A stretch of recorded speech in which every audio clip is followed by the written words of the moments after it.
नमस्कार दोस्तों। मुझे उम्मीद थी बीजेपी भी अपना मैनिफेस्टो निकालेगी ताकि दोनों को कंपेयर किया जा सके, लेकिन अनफॉर्चुनेटली अभी तक आया नहीं है। तो इस वीडियो के लिए दोस्तों करते हैं कांग्रेस के मैनिफेस्टो का ओवरऑल एनालिसिस और देखते हैं इनके क्या वादे रहे हैं, इनका क्या प्लान है, क्या विजन है देश के लिए, कितना सही है, कितना गलत है, कितना पॉसिबल है और कितना जुमला हो सकता है। आइए देखते हैं। 55 पेजेस का ये बहुत ही लंबा और डिटेल्ड मैनिफेस्टो है, जो कि एक अच्छी चीज है दोस्तों, क्योंकि जितना स्पेसिफिक होकर आप अपनी प्रोमिसेस बताओगे उतना ही आसान होगा आपके लिए प्रोमिसेस को खुद फुलफिल करना, और उतना ही आसान होगा देश के लिए जज करना कि आपने प्रॉमिस फुलफिल करी है कि नहीं करी। बाय कंपैरिजन दोस्तों, बीजेपी का जो 2014 का मैनिफेस्टो था वो सिर्फ 10 पेजेस का था। उसमें कुछ इस तरह से प्रोमिसेस लिखी गई थी। मैनिफेस्टोस की प्रॉब्लम क्या होती है दोस्तों कि अक्सर इनमें बहुत घुमा फिराकर फालतू की चीजें लिखी होती हैं। जैसे कि ये देखिए, remove bottlenecks and missing links in all sectors, activities and services, strive for scale and speed with futuristic vision. क्या मतलब बना इन चीजों का? कैसे आप इन्हें जज करोगे कि ये हो गई कि नहीं हुई? ऐसा नहीं है दोस्तों कि ये चीज एक नए कांग्रेस के मैनिफेस्टो में नहीं है, कांग्रेस के मैनिफेस्टो में भी है। इनके मैनिफेस्टो के पहले पॉइंट में ही लिखा है, Congress pledges to give highest priority to protecting existing jobs and creating new jobs. अब इस हाईएस्ट प्रायोरिटी को अब कैसे डिफाइन करोगे? तो ऐसे जो पॉइंट्स हैं दोस्तों, उनके बारे में मैं बात नहीं करूंगा इस वीडियो में। मैं सिर्फ उन पॉइंट्स के बारे में बात करूंगा जो स्पेसिफिकली डिफाइन किया गया कि एग्जैक्टली क्या करना है और कब तक करना है। तो इस मैनिफेस्टो में जो स्पेसिफिक प्रोमिसेस हैं उन्हें मैंने 4 कैटेगरीज में बांटा है। मोस्ट नीडेड प्रोमिसेस, जिन्हें आसान है इंप्लीमेंट करना। मोस्ट नीडेड प्रोमिसेस, जिन्हें मुश्किल है इंप्लीमेंट करना। अदर प्रोमिसेस, जिनका हमें पता नहीं रिजल्ट कैसा होगा अगर उन्हें इंप्लीमेंट किया गया तो, अच्छा होगा या बुरा होगा हमें पता नहीं। और चौथी कैटेगरी दोस्तों, इम्प्रॉबेबल प्रोमिसेस, जिनकी हमें जरूरत तो है लेकिन उन्हें इंप्लीमेंट करना इतना मुश्किल है कि वो ऑलमोस्ट नामुमकिन है। सबसे पहले मैनिफेस्टो के वो वादे दोस्तों जो बहुत जरूरी है मेरी राय में देश को एक सही दिशा में ले जाने के लिए, और जिनको आसानी से इंप्लीमेंट भी किया जा सकता है। कांग्रेस ने प्रॉमिस किया है कि इलेक्टोरल बॉन्ड्स को हटा दिया जाएगा। ये वो डिजास्टर्स डिसीजन है जो मोदी सरकार ने 2017 फाइनेंस बिल के थ्रू लाया था, जिससे करप्शन बेसिकली लीगलाइज हो गया था, मैंने इस वीडियो में समझाया था, और पॉलिटिकल फंडिंग को पूरा छुपा दिया गया था। डिफेमेशन को एक सिविल लॉ बना दिया जाएगा। इसकी जरूरत इसलिए है दोस्तों क्योंकि हमारे देश में बड़े बड़े लोग डिफेमेशन को इस्तेमाल करते हैं लोगों की आवाज दबाने के लिए। आप द वायर पे हुए हजारों करोड़ के डिफेमेशन केसेस देख लो। एयर पोल्यूशन को एक नेशनल हेल्थ इमरजेंसी डिक्लेयर किया जाएगा, एक इतनी इंपॉर्टेंट चीज जिसको 3 साल पहले कर लेना चाहिए था। एक नई इंडिपेंडेंट इन्वायरमेंट प्रोटेक्शन अथॉरिटी बनाई जाएगी जो कि इन्वायरमेंट रिलेटेड रेगुलेशंस को इन्फोर्स करेगी और मॉनिटर करेगी। ये एग्जिस्टिंग बॉडीज को रिप्लेस कर देगी, वही एग्जिस्टिंग बॉडीज दोस्तों जो आज गवर्नमेंट के कंट्रोल में है, और वही सरकार जो क्रॉनिक कैपिटलिस्ट के लिए कभी हमारे जंगल बेच डालती है, कभी हमारी जमीन बेच डालती है। लोकपाल को अपॉइंट किया जाएगा और सेडिशन लॉ को खत्म कर दिया जाएगा। ये एक ऐसा लॉ है दोस्तों जो अंग्रेजों के जमाने से चला आ रहा है। ब्रिटिशर्स इसे यूज करते थे फ्रीडम फाइटर्स की आवाज को दबाने के लिए। आज हमारी सरकार इसे यूज करती है लोगों की आवाज को दबाने के लिए। जो भी सरकार के खिलाफ बोलता है उसे कोई एंटी नेशनल डिक्लेयर कर देता है, कभी टुकड़े टुकड़े गैंग बन जाता है, कभी कोई अर्बन नक्सल बन जाता है। तो सेडिशन लॉ एक ऐसी चीज थी जो लोगों की आवाज दबाने के लिए यूज की जा रही थी। इसका और कोई यूज नहीं हो रहा था आज के टाइम पे, तो इसको खत्म करना एक बहुत अच्छी चीज है। यहां पर आधार को वॉलंटरी बना दिया जाएगा। रैंडम इंटरनेट शटडाउन जो कराए जाते हैं उसको रोकने के लिए एक नया लॉ इंट्रोड्यूस किया जाएगा जिससे कि इंटरनेट फ्रीडम प्रिजर्व हो। हर साल जो हमारी सरकार एक नया बजट निकालती है उसमें इन्वायरमेंटल डिग्रेडेशन की क्या कॉस्ट है, कितना हमारे पर्यावरण को असर पड़ता है एक एक पॉइंट से उस बजट में, इसको अकाउंट में लिया जाएगा। एक ग्रीन बजट बनाया जाएगा इस सेंस में। पौंडीचेरी को फुल स्टेटहुड की प्रॉमिस की गई है। आंध्र प्रदेश और नॉर्थ ईस्टर्न स्टेट्स को स्पेशल कैटेगरी स्टेटस की प्रॉमिस की गई है। लेकिन एक बेकार चीज यहां पर यह है दोस्तों कि दिल्ली को कोई फुल स्टेटहुड की प्रॉमिस नहीं की गई। एक ऐसी डिमांड जो पास्ट में हर पार्टी ने उठाई है, दिल्ली की जनता ने भी बार बार इस चीज की डिमांड करी है कि दिल्ली को फुल स्टेटहुड मिलना चाहिए। दूसरी तरफ सिटीजनशिप अमेंडमेंट बिल को भी खत्म कर दिया जाएगा। एक ऐसा बिल जिसके खिलाफ सारी नॉर्थ ईस्टर्न स्टेट्स की जनता ने बार बार आवाज उठाई है। कम से कम 50% ईवीएम के रिजल्ट्स को वीवीपैट से वेरीफाई करा जाए, इसकी भी प्रॉमिस करी गई है। तो जितनी भी प्रॉमिसेस मैंने अभी आपको बताई दोस्तों, ये आपने ध्यान दिया होगा, ये ऐसी चीजें हैं, ऐसे मुद्दे हैं जो पिछले 5 सालों में जनता बार बार उठाती रही है।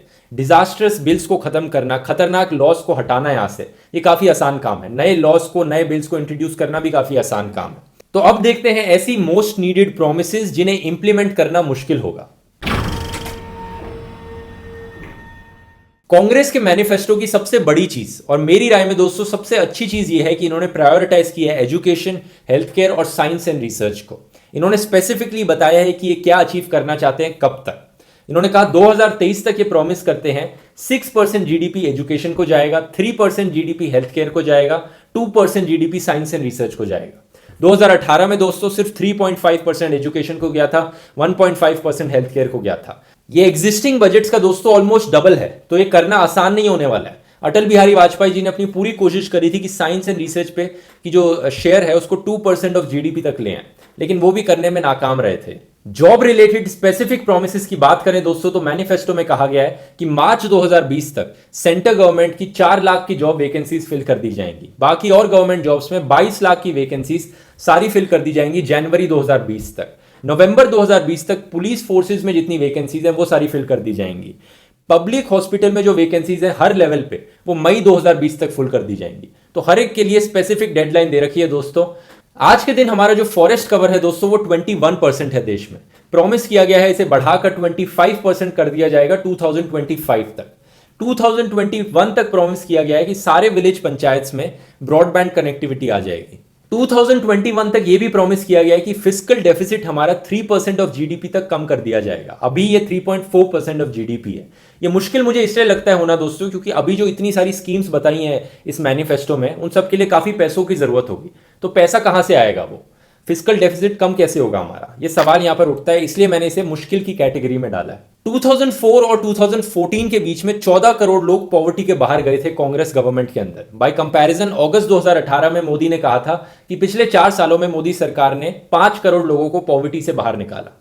तो अब कांग्रेस मैनिफेस्टो ने प्रॉमिस किया है कि 2019 से लेकर 2024 के बीच में ये 10 करोड़ और लोगों को पॉवर्टी से बाहर निकालेंगे। ये पॉवर्टी रिडक्शन का डबल रेट प्रॉमिस कर रहे हैं जो मोदी सरकार ने अचीव किया है, इसलिए ये प्रॉमिस थोड़ी मुझे मुश्किल लगती है। बाकी कहा गया है कि ये पुलिस रिफॉर्म्स लाएंगे, पुलिस फोर्स को डिसेंट्रलाइज करेंगे, एक स्पेशल विंग बनाएंगे पुलिस फोर्स के अंदर जो मॉब लिंचिंग के और हेट क्राइम्स के केसेस को देखे। ये मुश्किल इसलिए है दोस्तों क्योंकि पुलिस स्टेट गवर्नमेंट के अंदर आती है, तो मुश्किल है कि ये सेंट्रल गवर्नमेंट में होकर कुछ स्टेट गवर्नमेंट्स को फोर्स कर पाए कुछ पुलिस रिफॉर्म्स लाने के लिए। एक नया एंटी डिस्क्रिमिनेशन लॉ लाया जाएगा डिस्क्रिमिनेशन को रोकने के लिए, और मीडिया की जो मोनोपोली है क्रॉस ओनरशिप को रोकने के लिए भी एक नया लॉ लाया जाएगा। अब ये चीजें मुश्किल इसलिए मैं कह रहा हूं दोस्तों क्योंकि लॉ तो आ जाएंगे इनमें, लेकिन इसका इंप्लीमेंटेशन रिजल्ट कितना अच्छा निकलेगा वो देखने वाला होगा। इंस्टीट्यूशंस को भी डिसेंट्रलाइज किया जाएगा और ज्यादा इंडिपेंडेंट बनाया जाएगा। ये प्रॉब्लम आज हम बहुत फेस करते हैं दोस्तों कि सरकार के इशारों पे कितने सारे देश के इंस्टीट्यूशंस नाचते हैं। ये देखने वाली चीज होगी कि कांग्रेस इस चीज को किस तरह से इंप्लीमेंट करती है और क्या रिजल्ट रहता है इसका। इस कैटेगरी में वो प्रोमिसेस हैं दोस्तों जिनका रिजल्ट अनक्लियर है। हमें पता नहीं कि इनका रिजल्ट अच्छा होगा या बुरा होगा जब ये इंप्लीमेंट करी जाएंगी। जैसे जीएसटी की प्रॉमिस करी गई है कि जीएसटी 2.0 लाया जाएगा, इसको एक टैक्स बना दिया जाएगा, सारे अलग अलग लेवल्स हटा दिए जाएंगे। यहां पर नीति आयोग को खत्म करके एक नया प्लानिंग कमीशन बनाया जाएगा जिसमें मैक्सिमम लिमिट होगी 100 मेंबर्स। अब प्लानिंग कमीशन दोस्तों पहले भी हुआ करता था नीति आयोग से, लेकिन वो इतने अच्छे से काम करता था क्या? ये नए वाला कितने अच्छे से काम करेगा? हमें पता नहीं कि ये अच्छा होगा या बुरा होगा ये डिसीजन। एक नई रेगुलेशन बनाई जाएगी फेक न्यूज और हेट स्पीच को रोकने के लिए। उन लोगों को पनिश किया जाएगा जो सोशल मीडिया पर नफरत फैलाते हैं। अब ये अनक्लियर इसलिए है दोस्तों क्योंकि ऐसे लॉस बहुत आसानी से मिसयूज किए जा सकते हैं किसी भी सरकार के द्वारा। अगर सरकार को कोई क्रिटिसाइज कर रहा है तो सरकार इस लॉ का इस्तेमाल करके उसे जेल में डाल सकती है। यही चीज सेडिशन लॉ के साथ भी होती थी। तो क्या ये नया लॉ भी सेडिशन लॉ की तरह बन जाएगा? ये अनक्लियर है। निर्मल भारत अभियान को री इंट्रोड्यूस किया जाएगा। अब इसका पॉइंट क्या बना मुझे समझ में नहीं आया क्योंकि स्वच्छ भारत एक एग्जिस्टिंग स्कीम है। स्वच्छ भारत जैसा चलने लग रहा है, उसको खत्म करने की क्या जरूरत है? उसको फिर से रीनेम करने की क्या जरूरत है? कश्मीर के इशू को लेकर कुछ कंट्रोवर्शियल पॉइंट्स हैं कांग्रेस के मैनिफेस्टो में। गोदी मीडिया तो इन्हीं 2-3 पॉइंट्स को लेकर इनके पीछे पड़ गया, बाकी चीजों के बारे में तो डिस्कशन ही नहीं करी। इन्होंने कहा है दोस्तों कि आर्मी की डिप्लॉयमेंट ये कश्मीर वैली से कम करेंगे, उनकी प्रेजेंस को कम करेंगे और बॉर्डर पे ज्यादा तैनात करेंगे ताकि बॉर्डर से इन्फिल्ट्रेटर्स कम आए और जो आर्मी है वो कश्मीर वैली के अंदर कम रहे ताकि लोगों का ज्यादा ट्रस्ट बढ़े। और इन्होंने कहा है कि AFSPA armed forces special power acts को रिव्यू करेंगे और उसमें सूटेबल चेंजेस बताएंगे। अब इन कुछ पॉइंट्स को लेकर बीजेपी ने कांग्रेस को अक्यूज किया कि वो एंटी नेशनल है, पाकिस्तानी है, टेररिस्ट सपोर्टर्स है। ये सब फालतू की बातें हैं। इन 2 पॉइंट्स में कुछ भी ऐसा नहीं है जो एंटी नेशनल हो। तो ये अनक्लियर है कि इन डिसीजंस का रिजल्ट क्या निकलेगा। लेकिन अगर हम हिस्ट्री देखें दोस्तों तो कश्मीर में सबसे पीसफुल टाइम कांग्रेस सरकार के अंदर ही था 2011-12 के आसपास। बीजेपी सरकार के अंदर, मोदी सरकार के अंदर कश्मीर में सिचुएशन बद से बदतर होती चली गई है, वायलेंस बद से बदतर होते चला गया।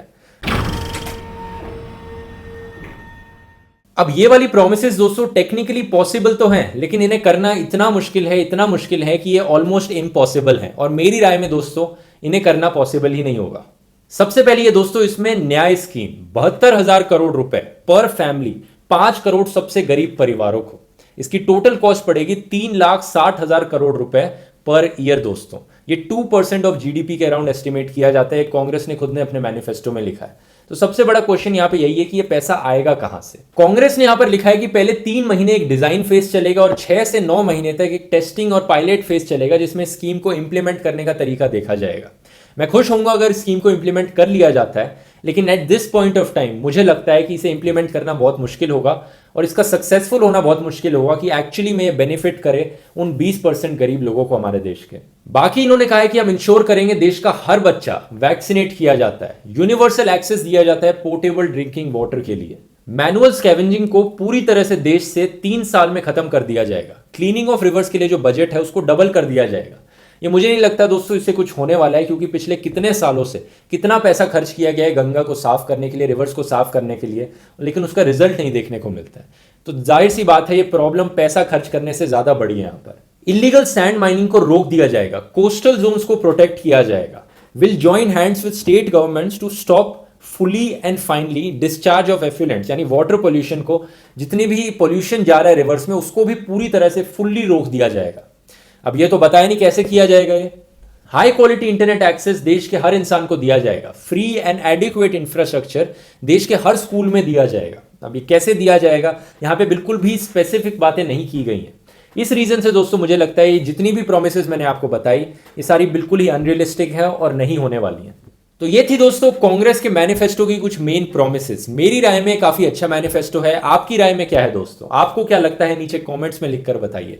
मैं रेकमेंड करूंगा आप पूरा मैनिफेस्टो पढ़िए, बहुत लंबा मैनिफेस्टो है, बहुत डिटेल में चीजें लिखी गई हैं। डिस्क्रिप्शन में मैंने इसका लिंक डाला है नीचे। तो बीजेपी के मैनिफेस्टो का इंतजार करेंगे दोस्तों कंपैरिजन के लिए। इतने आप इस वीडियो को शेयर कीजिए, जनता तक अवेयरनेस फैलाइए, सबको पता लगे कि वो किस चीज के लिए वोट करने जा रहे हैं जब वो वोट करने जाते हैं। तो और अगर आपको मेरा काम पसंद आता है तो आप patreon.com/ध्रुव राठी पर डोनेट कर सकते हैं, ताकि ऐसे ही और वीडियोस मैं आपके लिए फ्यूचर में बनाते रहूं। चलिए मिलेंगे हम अगले वीडियो में। बहुत बहुत धन्यवाद।